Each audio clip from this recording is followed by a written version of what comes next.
Dalam kesempatan ini, di video ini saya akan menyampaikan satu teknik ya, mengumpulkan data yang sangat populer di kalangan para peneliti, khususnya peneliti kualitatif, yaitu bagaimana kita melakukan focus group discussion atau FGD.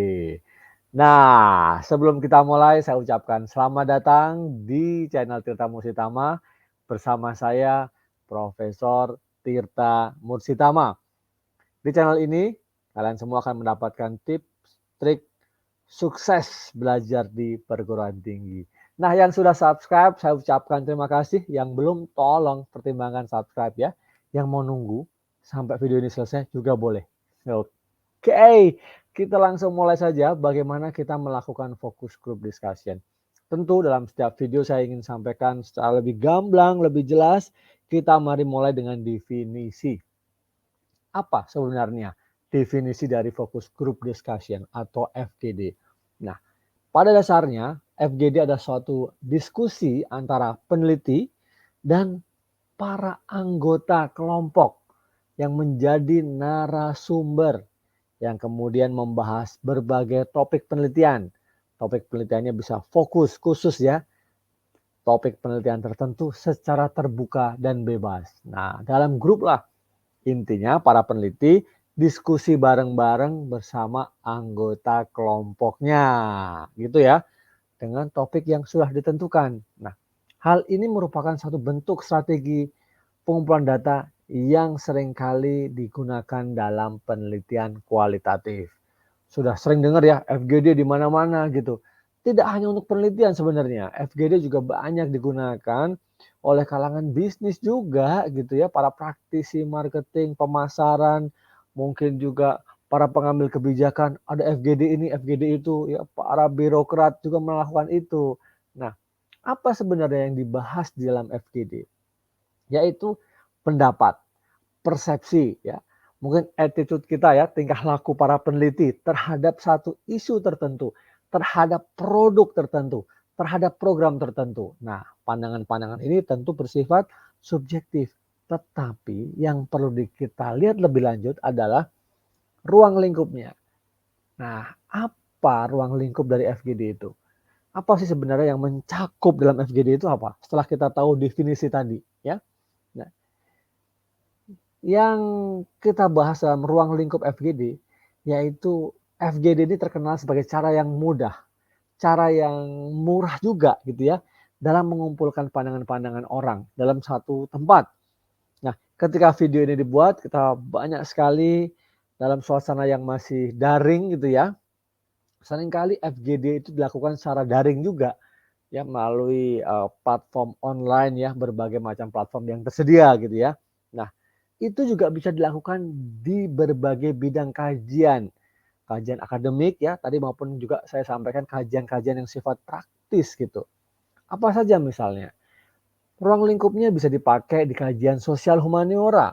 Nah, juga bisa dipakai mungkin studi politik, studi bidang bisnis, pemasaran, perencanaan kota, perencanaan sosial, kebijakan publik, berbagai hal ya, bisa menggunakan FGD sebagai satu teknik pengumpulan data dari para narasumber.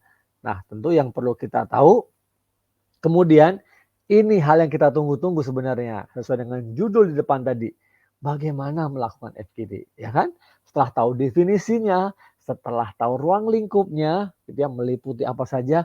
Nah, sekarang kita bahas, yaitu terkait dengan cara FGD-nya itu sendiri. Nah, oke ya.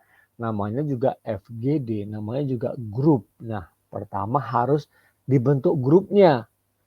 Berapa orang sih yang ideal dalam melakukan FGD? Banyak pandangan ya mengatakan ada juga yang 5 sampai 8, 8 sampai 10. Saya menganut pandangan silahkan Anda bisa tentukan, kalian bisa tentukan ya sesuai dengan kebutuhan. Tapi di berbagai literatur 8 sampai 10 itu mungkin hal yang ideal ya, mendekati pas lah sesuai.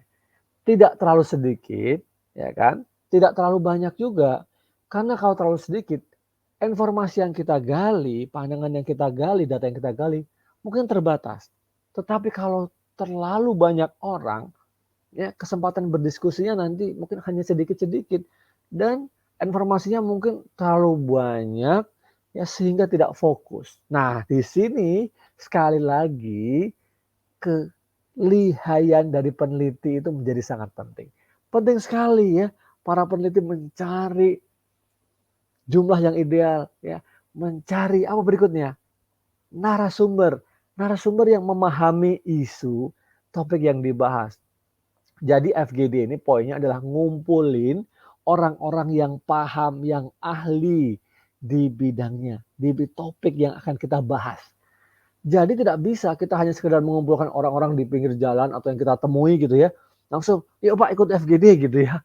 Nah, orangnya itu tentu harus punya kemampuan, punya kompetensi, latar belakang sesuai dengan topik yang kita bahas. Itu saja. Bisa saja kita misalnya ketemu orang yang di pinggir jalan gitu, tapi kita memang pengennya tuh tahu pandangan orang-orang yang di pinggir jalan gitu tentang topik tertentu gitu. Bisa saja gitu ya. Tapi maksud saya, poin saya adalah tidak bisa kita memilihnya semena-mena, asal comot gitu. Harus ada pertimbangan. Nah, cara yang berikutnya adalah peneliti harus mempersiapkan pertanyaannya dengan jelas, dengan tepat dan relevan pertanyaannya. Nah, keberhasilan dari satu FGD sangat tergantung pada topiknya jelas. Ya. Pertanyaannya yang disusun juga jelas. Nah, pertanyaan itu kemudian dipahami dengan baik oleh para narasumber. Nah, itu menjadi hal yang sangat penting. Nah, setelah pertanyaannya jelas, yang tidak kalah penting, cara berikutnya adalah perlu mendapatkan kesepakatan. Kesepakatan dari semua member dari FGD ini untuk direkam.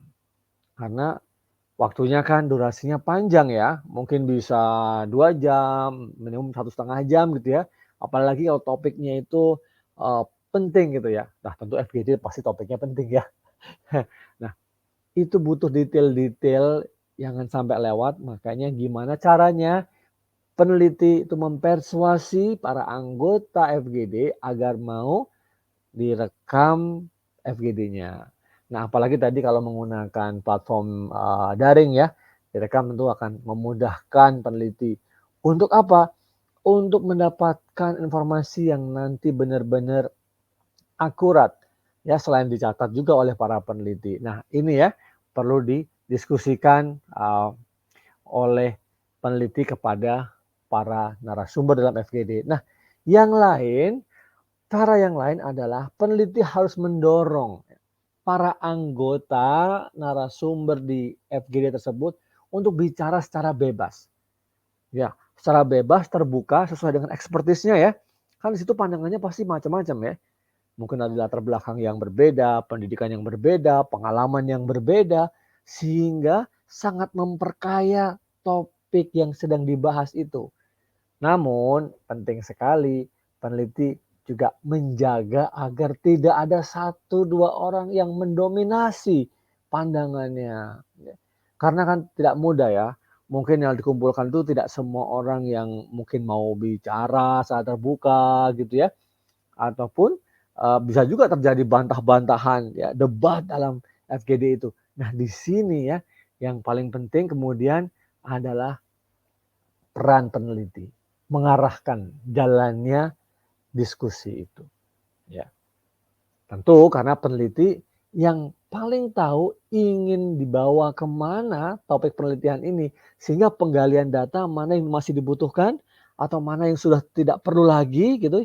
Ini menjadi hal yang sangat penting bagi lancarnya FGD. Nah, itu tadi beberapa hal yang terkait dengan penyelenggaraan FGD ya.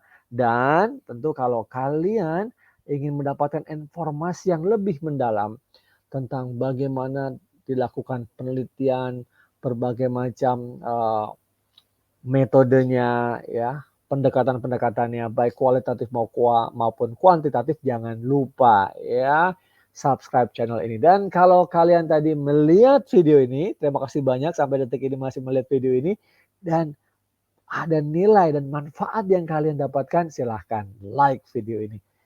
Tapi kalau kalian juga masih punya pertanyaan, nggak ada masalah, silahkan tanyakan di kolom komentar. Terima kasih banyak. Jangan lupa lihat video-video saya yang lain dan tetap sehat, tetap semangat, sukses untuk penelitian yang sedang Anda kerjakan.